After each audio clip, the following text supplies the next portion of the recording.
Había regresado al pueblo después de terminar la universidad, buscando esa tranquilidad que solo el desierto costero de Baja California puede ofrecer. Lo que no sabía era que esa paz se convertiría en la peor pesadilla de mi vida. Todo empezó cuando mi amigo Sebastián desapareció. Llevábamos siendo inseparables desde la infancia, compartiendo secretos y aventuras por los senderos polvorientos que conectaban el pueblo con la costa. Ese domingo por la mañana me dijo que necesitaba caminar solo, que tenía cosas en las que pensar. Su novia lo había dejado la semana anterior y parecía más callado de lo usual. «Voy hacia las Rocas Grandes», me dijo señalando hacia el sur de la playa. «Necesito despejarme un rato». Fueron las últimas palabras que le escuché decir. El primer día pensamos que se había quedado a dormir en algún lugar de la costa. Tal vez había encontrado una cueva donde refugiarse del sol. Sebastián era así, impulsivo y aventurero. Pero cuando pasó el segundo día sin noticias, la preocupación comenzó a crecer como una mancha de aceite en mi estómago. Su madre, doña Elena, vino a buscarme con los ojos hinchados de llorar. «Ayúdame a encontrarlo», me suplicó. «Tú conoces todos sus lugares favoritos». Recorrimos cada metro de arena desde el pueblo hasta las rocas del extremo sur. Preguntamos a los pescadores, a los comerciantes, a cualquier persona que hubiera estado por la zona. Nada. Era como si la tierra se lo hubiera tragado. La policía de San Felipe vino al tercer día. Hicieron algunas preguntas rutinarias y prometieron mantener los ojos abiertos, pero pude ver en sus caras que no tenían muchas esperanzas. «En el desierto pasan estas cosas», comentó uno de ellos mientras encendía un cigarro. «El calor puede hacer que una persona se desoriente y termine perdida». Al quinto día, cuando ya había perdido casi toda esperanza, decidí volver solo a las rocas. Había algo que me molestaba, una sensación extraña que no podía quitarme de encima. El aire olía diferente cerca de ese lugar, más denso, como si estuviera cargado de algo que no lograba identificar. Fue el olor lo que me guió hasta él. Un aroma dulzón y podrido que se intensificaba conforme me acercaba a las rocas más grandes, aquellas que formaban una especie de círculo natural donde solíamos jugar al escondite cuando éramos pequeños. Al principio pensé que sería algún pez muerto arrastrado por la marea, o tal vez una gaviota que había quedado atrapada entre las piedras bajo el sol implacable. Pero había algo más, algo que me hizo detenerme y mirar con más atención el suelo. La arena lucía diferente en esa zona, más compacta como si hubiera sido removida y luego apisonada de nuevo. Había pequeñas depresiones irregulares que no recordaba haber visto antes, y lo más extraño eran unas marcas talladas en las rocas circundantes. Parecían símbolos, líneas entrecruzadas y círculos que alguien había grabado con algo puntiagudo. No eran grafitis modernos ni marcas naturales de la erosión. Tenían algo primitivo, como si fueran muy antiguos pero a la vez recién hechos. Me arrodillé y comencé a escarbar con las manos en el punto donde el olor era más intenso. La arena se deslizaba entre mis dedos, caliente y áspera, pero conforme profundizaba se volvía más húmeda, y el hedor se intensificaba hasta resultar casi insoportable. A los pocos centímetros mi mano derecha tocó algo que me hizo retroceder de inmediato. Era suave pero firme, con una textura que reconocí al instante aunque mi mente se negara a aceptarlo. Seguí cavando con una mezcla de horror y necesidad de saber la verdad. Primero apareció la punta de un dedo, luego otro, después toda una mano que reconocí por la cicatriz que tenía Sebastián en el pulgar desde que nos caímos de la bicicleta a los 12. Mi corazón latía tan fuerte que podía escucharlo por encima del sonido de las olas. Continué removiendo arena hasta que el rostro quedó completamente expuesto.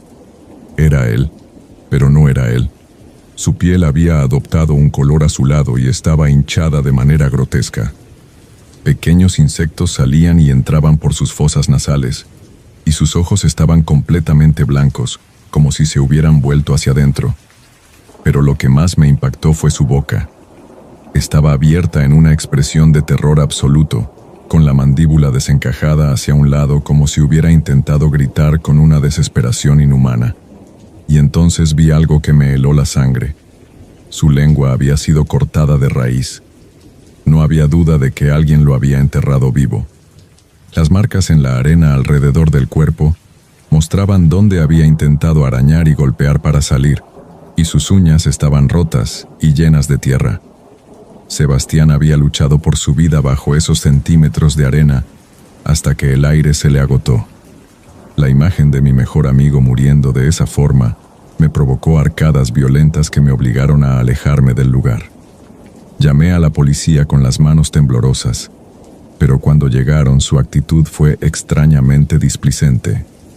Revisaron el cuerpo durante apenas unos minutos, tomaron algunas fotografías y concluyeron que se trataba de un accidente. Se desorientó por el calor, dijeron, cavó un hoyo para refugiarse y se quedó atrapado. Cuando les señalé las marcas en las rocas y les expliqué lo de la lengua cortada, intercambiaron miradas incómodas y me sugirieron que el trauma me estaba haciendo imaginar cosas. Esa noche no pude dormir. Cada vez que cerraba los ojos veía el rostro desfigurado de Sebastián, su boca abierta en ese grito silencioso que no había podido completar. Me levanté varias veces para caminar por la casa, pero el silencio se sentía demasiado pesado, demasiado cargado de presencias invisibles. Fue cerca de las 3 de la mañana cuando escuché por primera vez su voz. Al principio pensé que era mi imaginación jugándome una mala pasada, el trauma manifestándose de formas que no podía controlar. Era apenas un susurro que parecía venir de todas partes y de ninguna al mismo tiempo. «Ayúdame», decía con esa voz que conocía tan bien pero que ahora sonaba ahogada, como si hablara desde debajo del agua. «No me dejes aquí». Me incorporé en la cama con el corazón desbocado, pero la voz se desvaneció dejando solo el zumbido constante del ventilador de techo. Durante los días siguientes, las apariciones se volvieron más frecuentes y perturbadoras. Sebastián se me aparecía en los espejos, siempre con esa expresión de terror, siempre señalando hacia algún punto que yo no lograba identificar. Sus labios se movían constantemente, pero no podía producir sonidos claros debido a la ausencia de su lengua. Intentaba decirme algo urgente, algo que yo necesitaba entender, pero cada vez que me acercaba más, la imagen se difuminaba como humo. La investigación policial se cerró oficialmente una semana después del hallazgo. Muerte accidental por asfixia, dijeron en el informe final, ignorando completamente mis testimonios sobre los símbolos y las heridas que claramente no eran autoinfligidas. Pero yo no podía dejar las cosas así. Regresé al lugar del hallazgo durante 3 noches consecutivas, armado con una linterna y una determinación que rayaba en la obsesión. Fue en la tercera noche cuando finalmente entendí qué me quería mostrar Sebastián. Sus apariciones siempre señalaban hacia el mar, pero esa noche noté que su dedo apuntaba específicamente hacia unas rocas sumergidas que solo eran visibles durante la marea baja. Me adentré en el agua helada hasta llegar a esas formaciones rocosas, y ahí encontré lo que había estado buscando sin saberlo. Había una cueva pequeña, parcialmente inundada, donde alguien había construido una especie de altar rudimentario. Las mismas marcas que rodeaban la tumba de Sebastián estaban talladas en las paredes de la cueva, pero aquí eran más elaboradas, más detalladas. En el centro había restos de velas negras, huesos de animales pequeños dispuestos en patrones geométricos, y algo que me hizo temblar, mechones de cabello humano de diferentes colores atados con cuerdas. Sebastián no había sido la primera víctima. Alguien llevaba tiempo usando este lugar para rituales macabros, y mi amigo había tenido la mala suerte de tropezar con esta persona en el momento equivocado. Los símbolos no eran antiguos como había pensado inicialmente, sino parte de una práctica contemporánea que alguien del pueblo había estado realizando en secreto durante quién sabe cuánto tiempo. Esa noche, cuando regresé a casa empapado y tembloroso, Sebastián se me apareció una última vez. Esta vez no señalaba hacia ningún lugar, sino que simplemente me miró con una expresión de gratitud infinita antes de desvanecerse para siempre. Había encontrado lo que necesitaba mostrarme, y ahora podía descansar. Decidí no ir a la policía con lo que había encontrado en la cueva. Sabía que no me creerían, y peor aún, temía que quien había matado a Sebastián pudiera estar conectado con las autoridades locales. La rapidez con que cerraron el caso y su negativa a investigar las evidencias obvias me hacían sospechar que alguien con influencia quería mantener esto enterrado, literal y figurativamente. En lugar de eso, tomé fotografías de todo lo que encontré en la cueva ritual y las guardé en un lugar seguro. Documenté cada símbolo, cada hueso, cada mechón de cabello. Si algo me pasaba, al menos quedaría evidencia de lo que realmente había sucedido. También comencé a observar discretamente a los habitantes del pueblo, buscando señales que pudieran delatar al responsable. Fue más fácil de lo que imaginé. Don Aurelio, el encargado del pequeño almacén del pueblo, empezó a evitar mi mirada después del funeral de Sebastián. Sus manos tenían pequeñas heridas recientes que podrían haber venido de tallar piedra, y una noche lo vi caminando hacia la playa con una bolsa que parecía contener velas. Cuando le pregunté casualmente sobre las marcas en las rocas, su rostro se puso pálido y cambió de tema inmediatamente. No busqué venganza ni justicia formal. Simplemente me aseguré de que supiera que yo sabía. Le dejé una de las fotografías de la cueva en el mostrador de su tienda, sin decir una palabra. Al día siguiente, don Aurelio cerró el negocio y se mudó del pueblo sin avisar a nadie. No he vuelto a saber de él desde entonces. Las apariciones de Sebastián cesaron por completo después de esa noche en la cueva, pero algo en mí cambió para siempre. Ya no puedo caminar por esa playa sin sentir que la arena bajo mis pies podría estar ocultando secretos terribles. Cada vez que veo marcas extrañas en las rocas o huelo algo putrefacto en el aire, mi cuerpo se tensa automáticamente. Me mudé de Puertecitos 3 meses después, oficialmente por trabajo, pero la verdad es que no podía seguir viviendo en un lugar donde cada atardecer me recordaba a mi amigo enterrado vivo bajo la arena caliente. Ahora vivo en la ciudad, lejos del desierto y el mar, pero sé que hay cosas que uno carga siempre consigo, sin importar cuán lejos huya.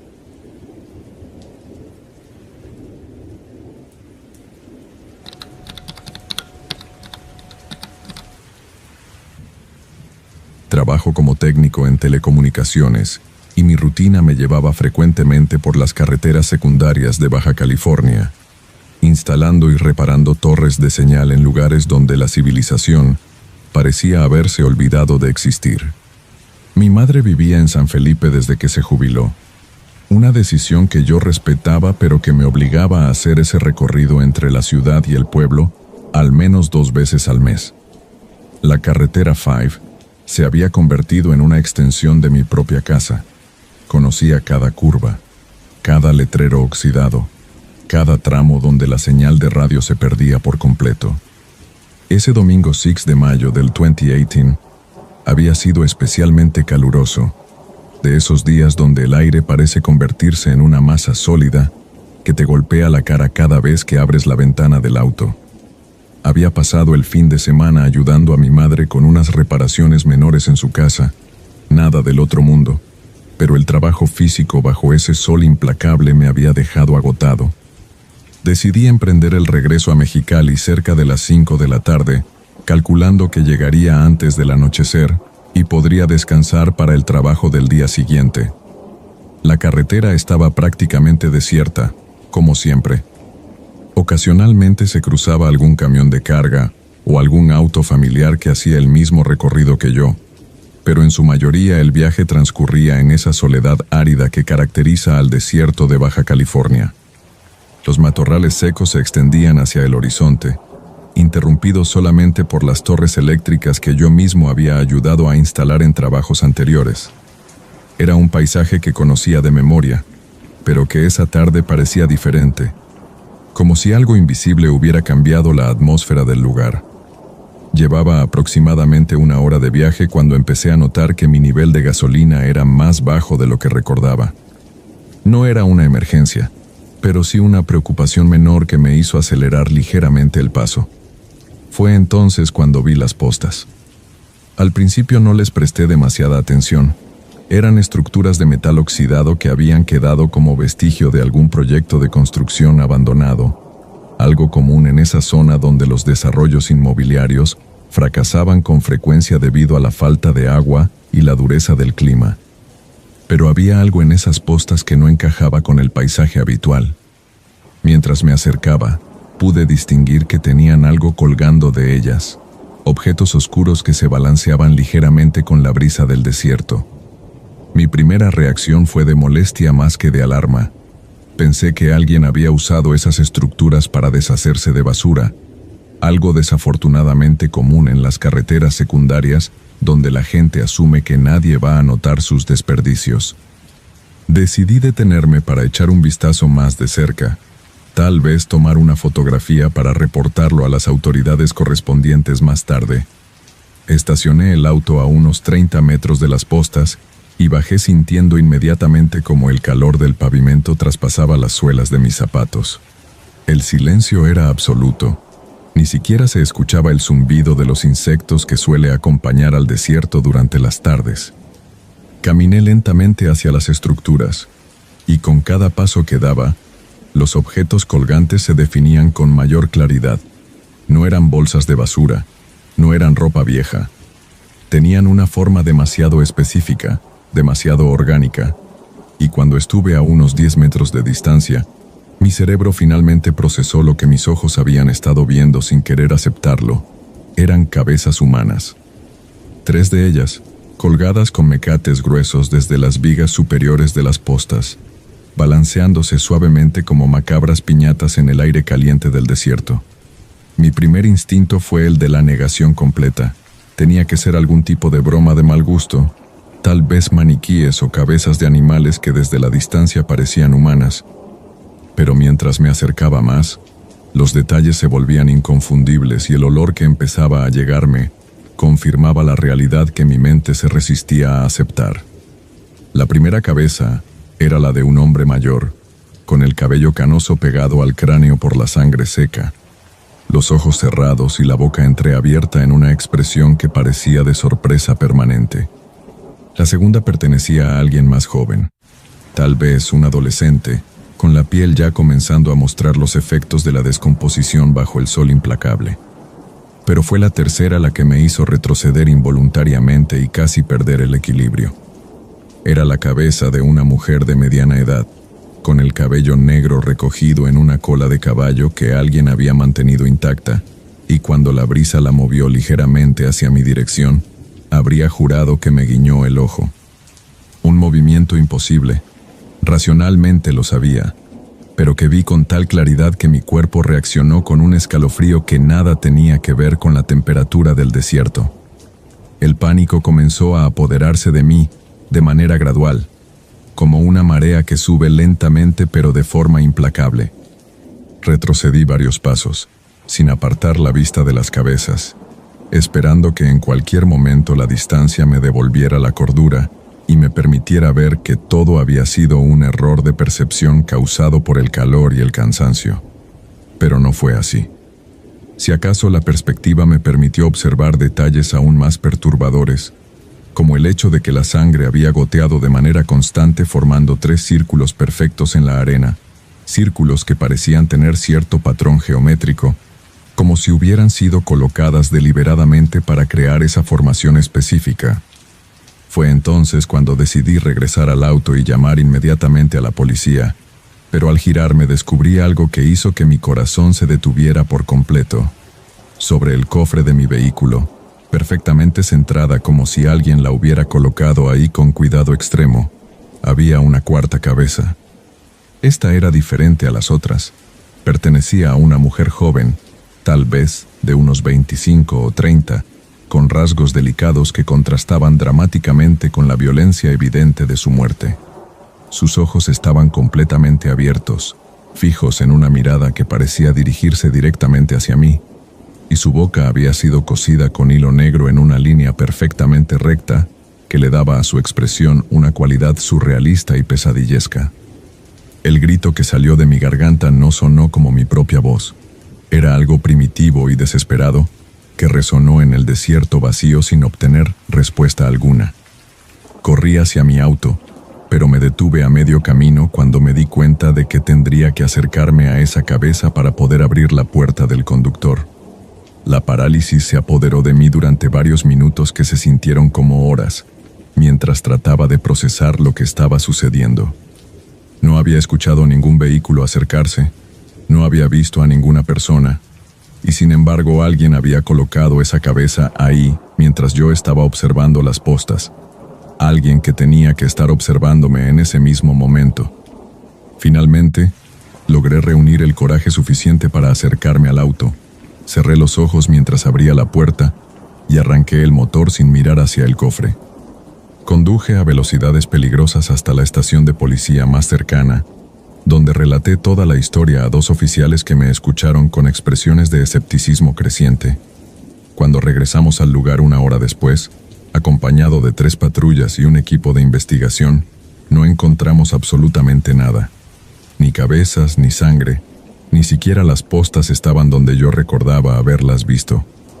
Solo quedaban mis huellas en la arena y la marca de las llantas de mi auto.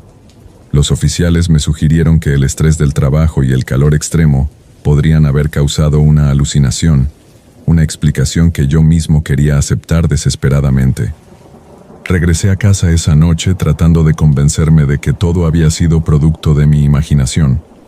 Pero a las 2:45 de la mañana recibí un mensaje de texto de un número desconocido que contenía únicamente una fotografía. Era yo, parado frente a las postas, mirando directamente hacia las cabezas colgantes, pero lo más perturbador era que la imagen había sido tomada desde un ángulo que mostraba claramente mi rostro de perfil, como si alguien hubiera estado posicionado a pocos metros de mí durante todo el tiempo. En la fotografía se podía apreciar perfectamente la expresión de horror en mi cara, mis manos ligeramente levantadas en un gesto defensivo, y en el fondo, las 3 cabezas balanceándose con una claridad que ninguna alucinación podría haber producido. Pero lo que realmente me heló la sangre fue darme cuenta de que yo estaba mirando directamente hacia la cámara en el momento en que la foto fue tomada, como si hubiera estado posando conscientemente para ella, algo que no recordaba haber hecho en absoluto. Desde esa noche, mis sueños se han llenado de carreteras interminables, donde las postas aparecen en cada horizonte, goteando una sangre que forma patrones geométricos en la arena. He dejado de usar la carretera 5 por completo, optando por rutas más largas que agregan horas a mis viajes, pero me permiten dormir por las noches. La fotografía sigue en mi teléfono, porque cada vez que trato de borrarla, reaparece al día siguiente como un recordatorio constante de que hay fuerzas en este mundo que operan más allá de nuestra comprensión, y que mi encuentro con esas cabezas no fue una coincidencia, sino parte de algo mucho más grande y siniestro de lo que mi mente puede procesar completamente.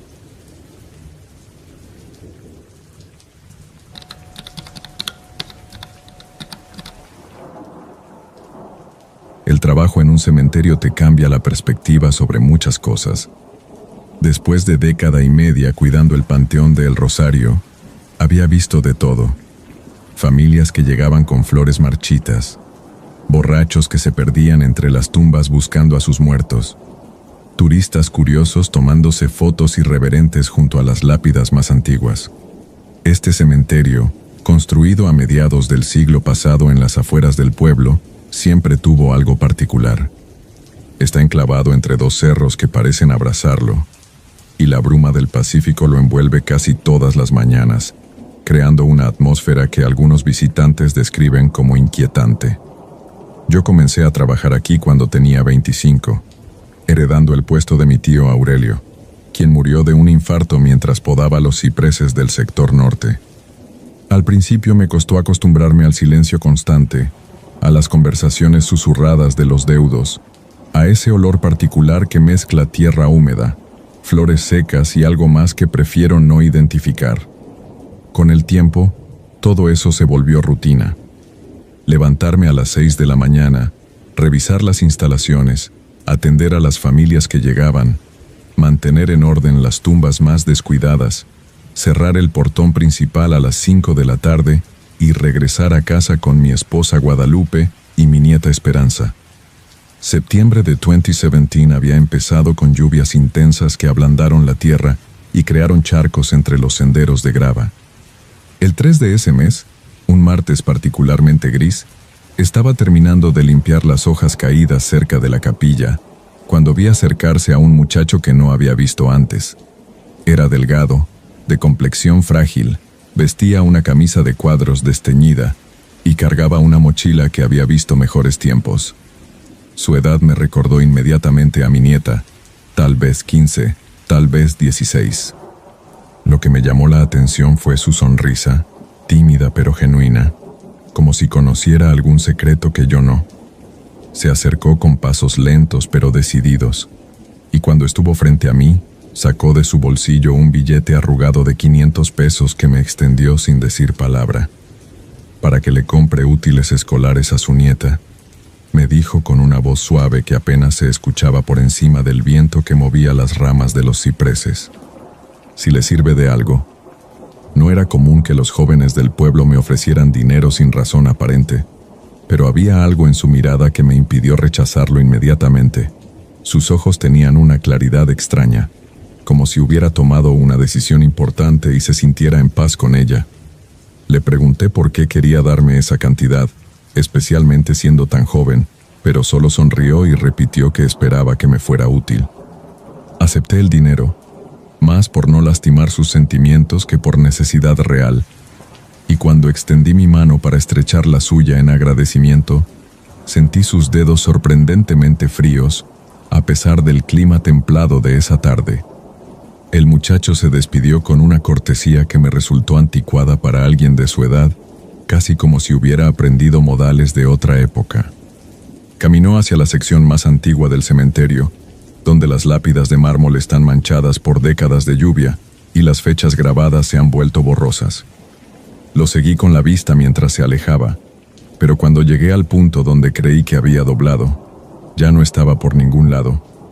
Los senderos del panteón no ofrecen muchos lugares donde ocultarse, y me pareció extraño que alguien pudiera desaparecer tan rápido entre las tumbas. Pensé que tal vez había salido por la puerta trasera, que algunas veces dejamos abierta para el mantenimiento, aunque esa tarde estaba seguro de haberla cerrado con candado. Esa noche, durante la cena, le conté a Guadalupe sobre el encuentro. Mi esposa, que siempre ha sido más práctica que yo, se mostró escéptica sobre la generosidad desinteresada de un desconocido. Los muchachos de ahora no regalan dinero por las buenas, me dijo mientras servía los frijoles. Ni algo querrá a cambio, pero yo no podía quitarme de la cabeza la expresión serena del joven, esa sensación de que había cumplido con algo importante. Esa madrugada tuve sueños inquietos donde caminaba entre las tumbas buscando a alguien que no lograba encontrar, despertándome con la extraña certeza de que algo había cambiado en el cementerio durante las horas de oscuridad. Al día siguiente, miércoles 4 de septiembre, llegué temprano para hacer la ronda matutina cuando vi un automóvil con placas de Ensenada, estacionado junto a la entrada principal.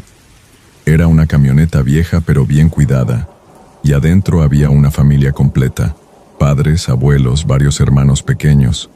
Todos vestían de negro y cargaban flores frescas, globos de colores y una caja de pastel que reconocí de la panadería del centro. La madre, una mujer de mediana edad con el rostro hinchado por el llanto, se acercó a mí con pasos vacilantes. «Disculpe, señor, venimos a visitar a nuestro hijo. Hoy hubiera cumplido 15», me explicó con voz quebrada. «Murió hace 2 en un accidente.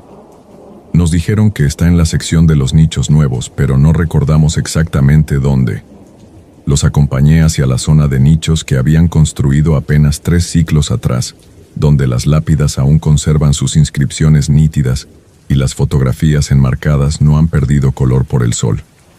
La familia caminaba en silencio, cargando sus ofrendas con esa solemnidad particular de quienes van a encontrarse con sus muertos. El padre llevaba el pastel, la madre un ramo de claveles blancos.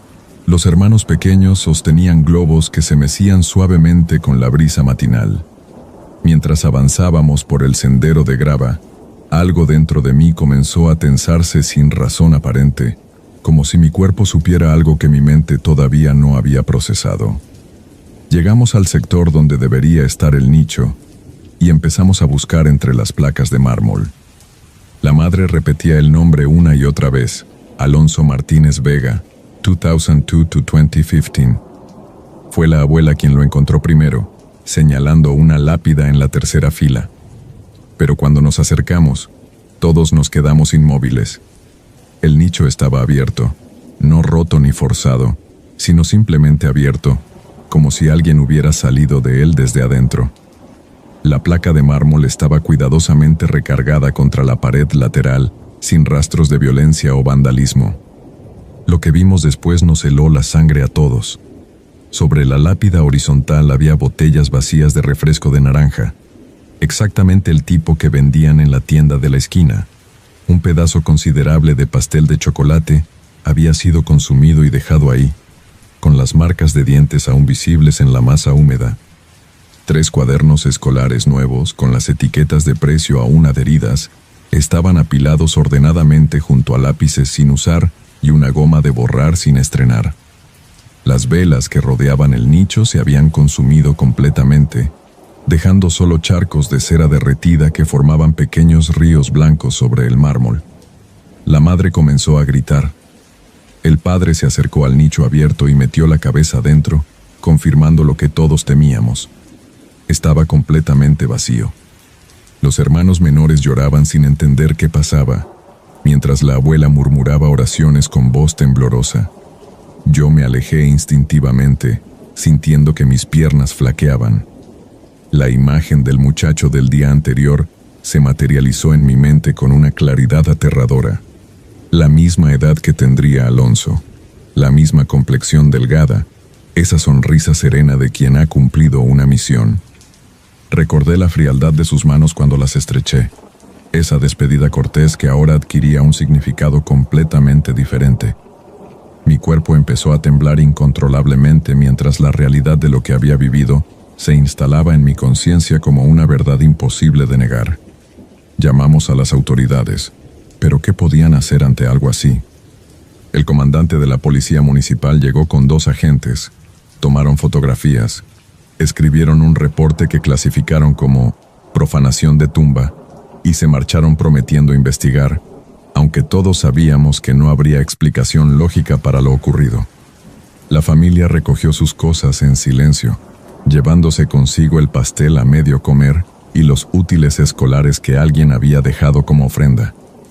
Antes de irse, la madre se acercó a mí y me preguntó si había visto algo extraño el día anterior. Le mentí. Le dije que no había notado nada fuera de lo común. Desde esa tarde, mi vida cambió por completo. Dejé de trabajar después de las 5 y pedí a mi sobrino que me ayudara con los turnos vespertinos. No podía permanecer en el cementerio cuando empezaba a oscurecer sin sentir esa presencia, esa sensación de ser observado por alguien agradecido que había cumplido con una cita pendiente. Guadalupe notó mi nerviosismo, pero nunca le conté los detalles completos de lo que viví. Algunas verdades son demasiado pesadas para compartirlas, incluso con quienes más amamos. Todavía trabajo en el Panteón de El Rosario, pero ahora entiendo que hay cosas que van más allá de mi comprensión. Hay tardes en que, mientras riego las plantas cerca de los nichos nuevos, siento que algo me observa desde las sombras con una gratitud infinita. No es malévolo, pero tampoco es completamente natural. Es simplemente la confirmación de que la muerte no siempre es el final de todo, y que algunos vínculos trascienden los límites que creemos absolutos. Estreché la mano de un muerto que regresó para celebrar su cumpleaños, y esa certeza me acompañará hasta el día en que yo mismo descanse bajo estas mismas tierras.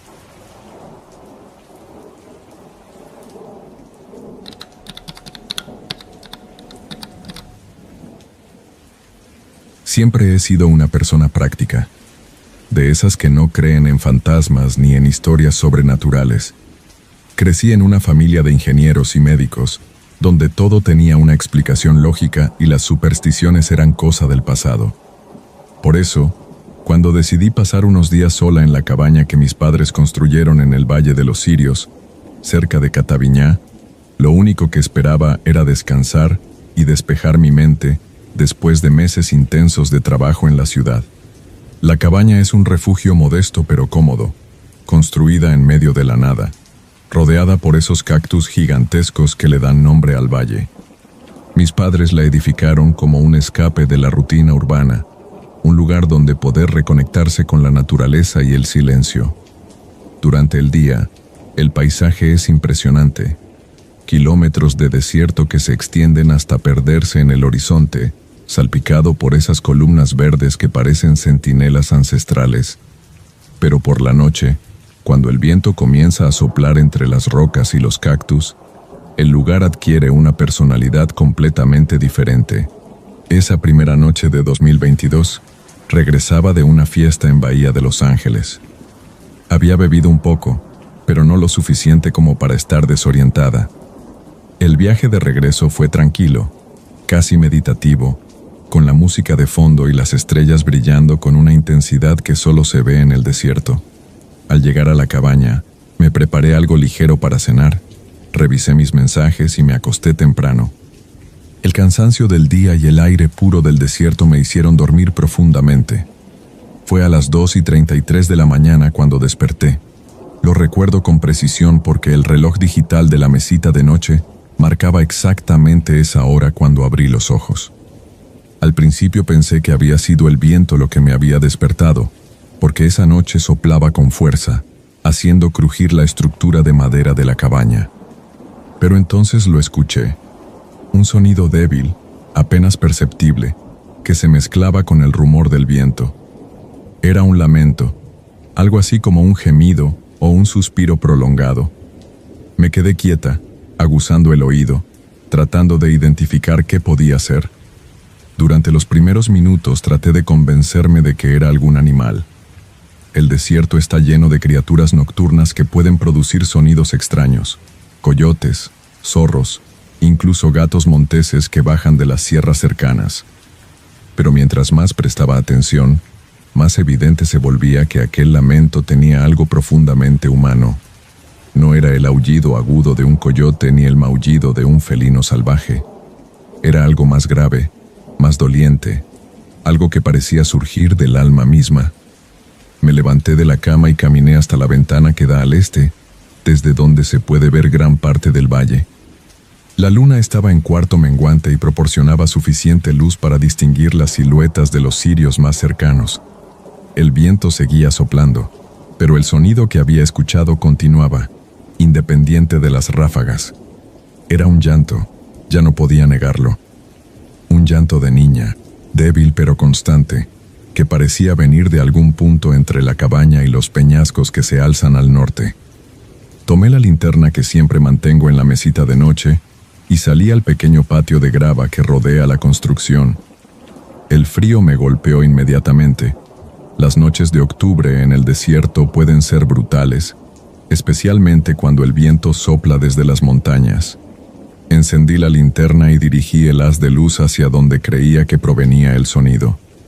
Solo vi la oscuridad del valle, los contornos fantasmagóricos de los cactus y las rocas dispersas que mis padres dejaron como decoración natural cuando construyeron este lugar. El llanto se detuvo en cuanto encendí la luz. El silencio fue tan súbito y completo que por un momento dudé de mi propia cordura. Permanecí ahí parada durante casi 10 minutos, temblando de frío, esperando escucharlo de nuevo, pero solo había viento y el ocasional crujido de las ramas secas. Regresé adentro, me preparé un té caliente y traté de racionalizarlo todo. Quizá había sido un sueño particularmente vívido, o tal vez el cansancio y el cambio de ambiente me habían jugado una mala pasada.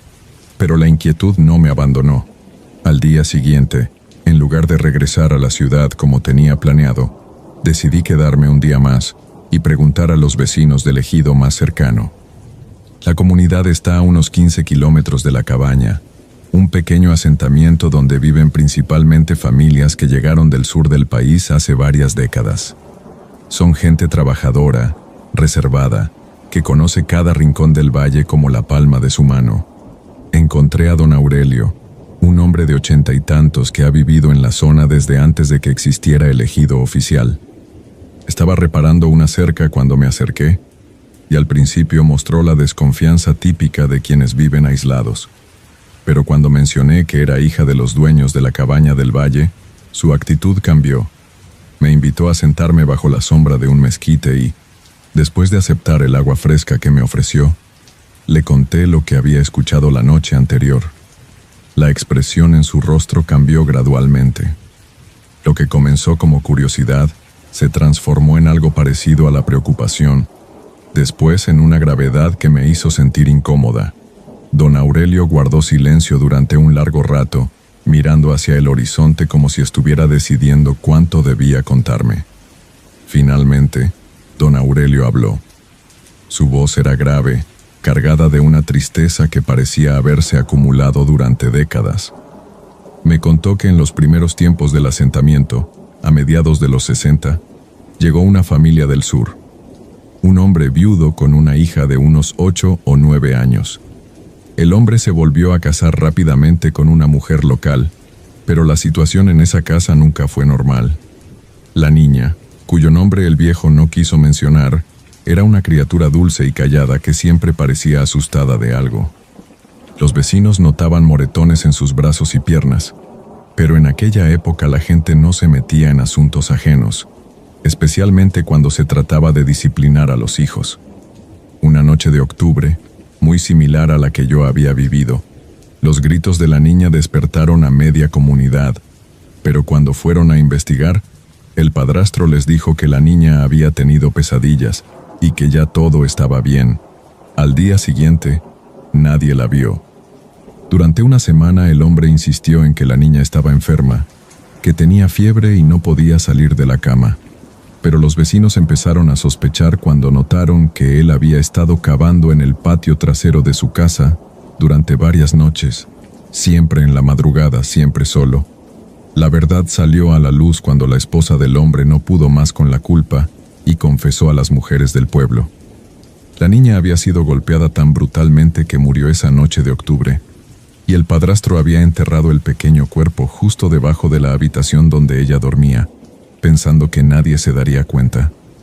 La comunidad se enfrentó entonces a una decisión terrible. Entregar al hombre a las autoridades significaba que toda la zona quedaría marcada por el escándalo, que llegarían reporteros y autoridades que podrían poner en peligro el frágil equilibrio de su asentamiento no oficial. Decidieron hacer justicia por su cuenta. Una noche, el hombre simplemente desapareció. Nadie habló de ello. Nadie hizo preguntas. Su esposa se mudó lejos y el asunto quedó enterrado junto con la niña. Pero la casa donde ocurrió todo esto se construyó exactamente donde ahora está mi cabaña. Don Aurelio me explicó que mis padres habían comprado el terreno sin conocer su historia, porque nadie del pueblo había querido contársela a los foráneos. Esa noche regresé a la cabaña con una mezcla de horror y fascinación morbosa. Una parte de mí quería empacar inmediatamente y regresar a la ciudad, pero otra parte, quizá la más irracional, necesitaba comprobar si lo que don Aurelio me había contado tenía alguna base en la realidad. Me quedé despierta hasta las 2 de la mañana, sentada en el sillón de la sala, con todas las luces encendidas, esperando. Y entonces la escuché de nuevo. Esta vez no venía de afuera. El llanto se filtraba desde abajo, desde el suelo mismo de la cabaña. Era el mismo lamento desgarrador, pero ahora podía distinguir que era definitivamente el llanto de una niña pequeña. Un llanto lleno de dolor, de miedo, de una soledad tan profunda que me atravesó como un cuchillo. Me levanté lentamente del sillón y caminé hacia el centro de la habitación, siguiendo el sonido. El llanto era más fuerte justo debajo de mis pies. Me quedé paralizada en el centro de la habitación, escuchando ese llanto que parecía surgir directamente de la tierra. No era mi imaginación, no era el viento, no era ningún animal nocturno. Era ella. Era esa niña cuya vida había terminado de manera tan brutal exactamente donde yo estaba parada. El sonido continuó durante lo que me parecieron horas, aunque probablemente fueron solo minutos. Después, gradualmente, se desvaneció hasta convertirse en un susurro casi imperceptible, y finalmente en silencio. Esa misma madrugada empaqué mis cosas y me marché. No pude esperar a que amaneciera. Conduje los 200 kilómetros de regreso a la ciudad en estado de shock, deteniéndome solo para cargar gasolina, incapaz de procesar completamente lo que había experimentado. Durante semanas después de aquello, tuve pesadillas. Soñaba con la niña. Veía su rostro aunque don Aurelio no me había dado ninguna descripción física. En mis sueños, ella me miraba con ojos llenos de lágrimas y me tendía la mano, como pidiendo ayuda. Lo más perturbador de todo es que, a medida que pasaba el tiempo, empecé a escuchar su llanto incluso estando en mi apartamento de la ciudad. Al principio solo en sueños, pero después también despierta, especialmente durante las noches de octubre. A veces era tan claro que me levantaba a revisar si había algún niño llorando en el edificio. Pero siempre era ella, reclamando mi atención, recordándome que sabía dónde encontrarme. Mis padres vendieron la cabaña 6 meses después, aunque no les expliqué la verdadera razón por la cual insistí tanto en que se deshicieran de ella. Les dije simplemente que el lugar me resultaba demasiado aislado y que prefería que invirtieran en algo más accesible. Ellos nunca habían experimentado nada extraño durante sus visitas, pero tampoco cuestionaron mi decisión. Supongo que algunas presencias eligen a quien se les aparecen, y por alguna razón que desconozco, ella me eligió a mí. Todavía la escucho ocasionalmente, especialmente en las fechas cercanas al aniversario de su muerte. Ya no me asusta tanto como antes, pero tampoco puedo decir que me haya acostumbrado completamente. Es como vivir con la conciencia de que existe una realidad paralela, donde el dolor de los inocentes perdura para siempre, donde la injusticia deja heridas que no sanan con el tiempo. Supongo que eso es lo que realmente me cambió. Saber que hay dolores tan profundos que trascienden la muerte, y que a veces, solo a veces, los vivos somos llamados a ser testigos de esa eternidad de sufrimiento.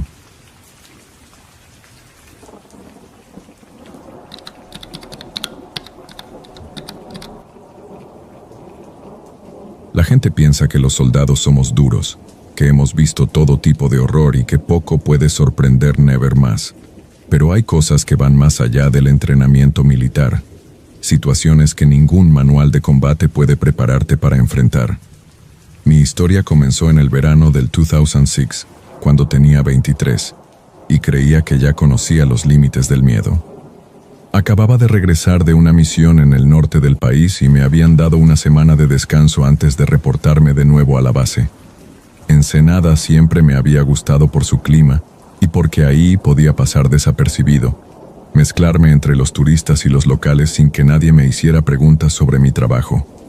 Rentaba un cuarto pequeño cerca del puerto y pasaba los días caminando por la costa, tratando de despejar la mente de imágenes que prefiero no recordar. Fue en uno de esos paseos cuando conocí a Lorenza. Era una mujer de mediana edad, cabello negro recogido en una trenza, ojos muy oscuros que parecían ver a través de las personas. Me abordó en un café del centro, se sentó en mi mesa sin pedir permiso y comenzó a hablarme sobre cosas que yo mismo no sabía que llevaba cargando. Hablaba de culpa, de sangre derramada, de almas que buscan redención. Sus palabras me calaron hondo porque tocaban heridas que creía bien enterradas. Al principio pensé que era una de esas predicadoras callejeras que abundan en la ciudad, pero había algo diferente en ella. No citaba la Biblia ni hablaba del cielo y el infierno de manera convencional. Sus referencias eran más antiguas, más oscuras. Mencionaba ángeles que no eran mensajeros de paz sino ejecutores de justicia divina. Hablaba de rituales de purificación que podían limpiar pecados que ni la confesión tradicional podía absolver. Me invitó a una reunión esa misma noche. Dijo que había otros como yo, personas que cargaban con el peso de acciones que los atormentaban, soldados y exmilitares que habían encontrado en su grupo una forma de encontrar paz verdadera. La curiosidad pudo más que la prudencia, y esa decisión terminaría marcándome de formas que todavía hoy trato de comprender completamente. La primera reunión fue en una casa abandonada en las afueras de Ensenada, cerca del cañón de Doña Petra. Lorenza me recogió en su camioneta y durante el trayecto me explicó que el grupo se reunía en lugares apartados porque la sociedad no estaba lista para comprender su trabajo. Hablaba de purificación a través del fuego, de cómo ciertos rituales podían quemar literal y espiritualmente las manchas del alma. Sus palabras sonaban extrañas, pero había algo en su voz que me tranquilizó. Never something inside me wanted to believe that existía una forma de limpiar lo que había hecho. El lugar era una bodega industrial abandonada, sin ventanas, con paredes de concreto que parecían absorber cualquier sonido del exterior. Adentro me esperaban 8 personas más, todos con la misma mirada vacía que yo reconocía en mis propios ojos cuando me veía al espejo después de ciertas misiones. Lorenza nos presentó brevemente, pero no usó nombres reales, solo nos llamaba por números según el orden en que habíamos llegado al grupo. Yo era el 9. Las primeras sesiones consistían en confesiones grupales donde cada uno narraba sus pecados más oscuros, mientras los demás permanecíamos en silencio. Escuchaba historias de violencia, traición, muerte, y me daba cuenta de que todos compartíamos esa carga invisible que nos aplastaba por las noches. Después de las confesiones, Lorenza dirigía meditaciones extrañas donde visualizábamos fuego consumiendo nuestras culpas, y aunque sonaba descabellado, salía de esas reuniones sintiendo un alivio temporal que no había experimentado en meses.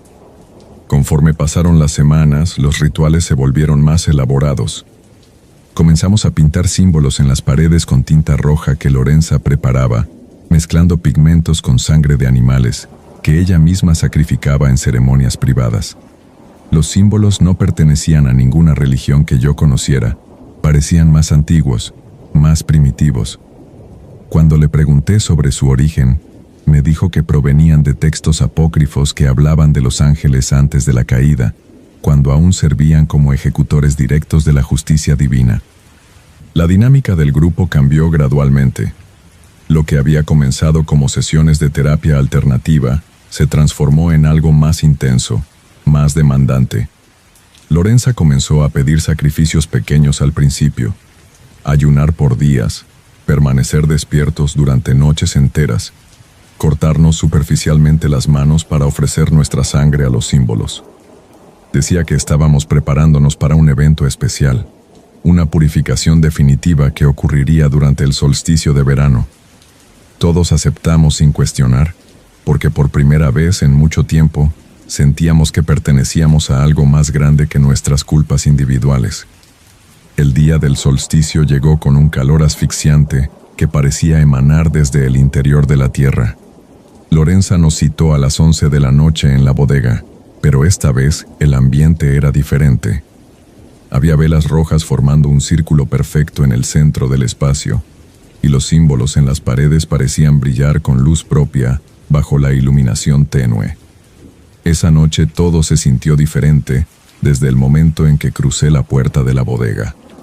El aire estaba cargado de una electricidad extraña que hacía que los vellos de mis brazos se erizaran sin razón aparente.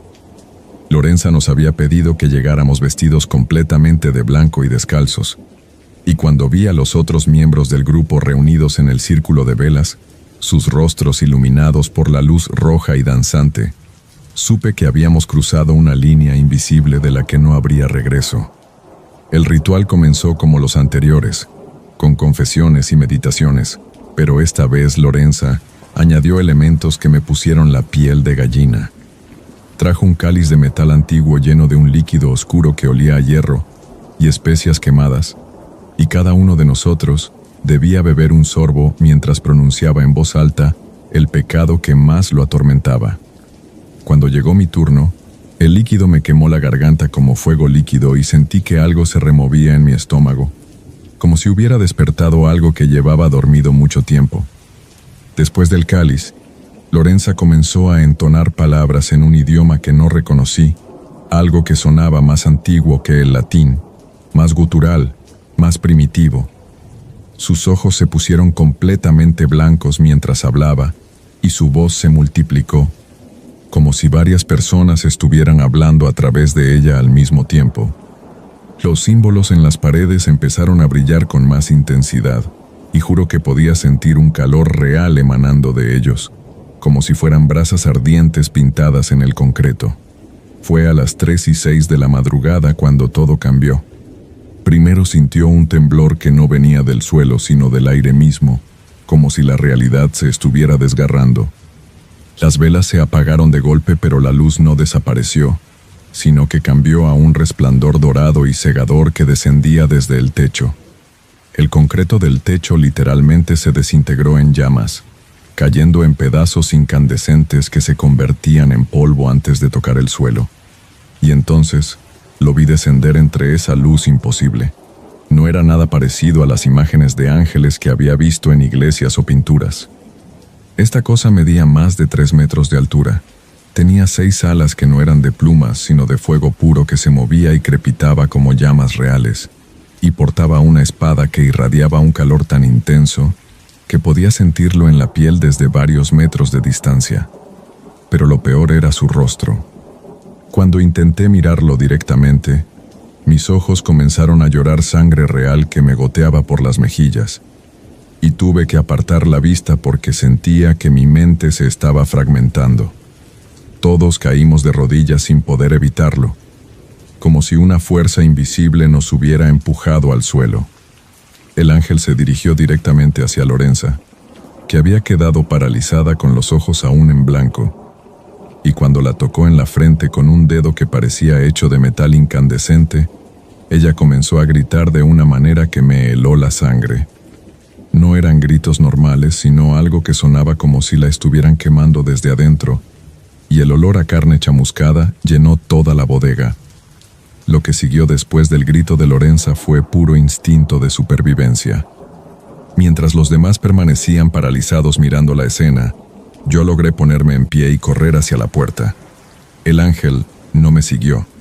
Parecía completamente concentrado en Lorenza, pero pude sentir su presencia quemándome la espalda mientras huía. Corrí por el monte durante horas, sin camisa porque se había desintegrado por el calor, con la cara chamuscada y los pulmones ardiendo por el humo que había inhalado en la bodega.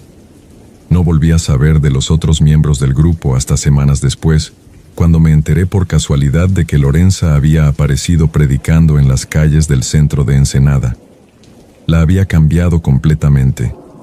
Hablaba del amor de Dios, citaba la Biblia, ayudaba a indigentes y alcohólicos, como si hubiera experimentado una conversión instantánea y total. Cuando intenté acercarme a ella una vez, me miró sin reconocerme y siguió su camino, pero alcancé a ver una marca circular en su frente, como una quemadura perfecta del tamaño de un dedo. El verdadero cambio en mí no llegó inmediatamente. Tardé semanas en procesar lo que había visto, y durante ese tiempo desarrollé una cicatriz extraña en el hombro derecho que apareció sin herida visible, como si algo me hubiera marcado desde adentro. La marca tiene la forma de una cruz, pero no una cruz cristiana tradicional, sino algo más antiguo, más primitivo. Dejé el ejército 2 meses después. Abandoné todo lo que había sido mi vida hasta ese momento. Desde entonces, vivo de manera diferente. No es que me haya vuelto religioso en el sentido convencional, pero sí tengo una certeza profunda de que existen fuerzas en este mundo que van más allá de nuestra comprensión. A veces me despierto en las madrugadas con el olor del fuego en la nariz, y no siento miedo sino una extraña paz, como si esa noche en la bodega no hubiera sido un castigo sino una revelación. Lo que vimos no fue una advertencia, fue un juicio, y de alguna manera todos salimos absueltos.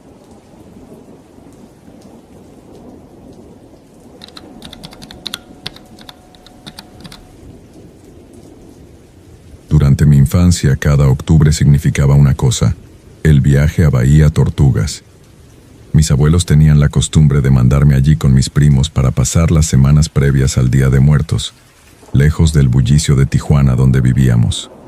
En ese entonces, el trayecto hasta el extremo sur de Baja California me parecía una aventura, especialmente porque significaba salir de la rutina escolar y sumergirme en ese pueblito de pescadores donde el tiempo se movía diferente, donde las horas se medían por las mareas y no por el reloj. Bahía Tortugas siempre me había resultado un lugar mágico. Las casas de colores desgastados por la sal, los botes meciéndose en el muelle, el aroma constante a pescado fresco mezclado con el salitre del Océano Pacífico. Mi tía Esperanza tenía una casa pequeña a unas cuadras del centro, con un patio trasero desde donde se podía ver el horizonte infinito. Era el lugar perfecto para un niño de 12 que quería sentirse libre, explorar cada rincón y vivir pequeñas aventuras junto a mis primos Fabián y Leticia. Octubre de 2017 comenzó como cualquier otra temporada. El pueblo se preparaba para las festividades tradicionales. Las señoras empezaban a comprar flores de cempasúchil y los pescadores regresaban cada tarde con historias del mar que nosotros escuchábamos con fascinación mientras jugábamos en la arena. Todo parecía seguir el mismo ritual de siempre, hasta que una tarde, mientras caminábamos por el sendero que llevaba al cerro detrás del pueblo, Fabián mencionó algo que cambiaría por completo mi percepción de ese lugar que tanto amaba. Fue él quien me habló por primera vez de la renca, aunque en ese momento no le presté mucha atención.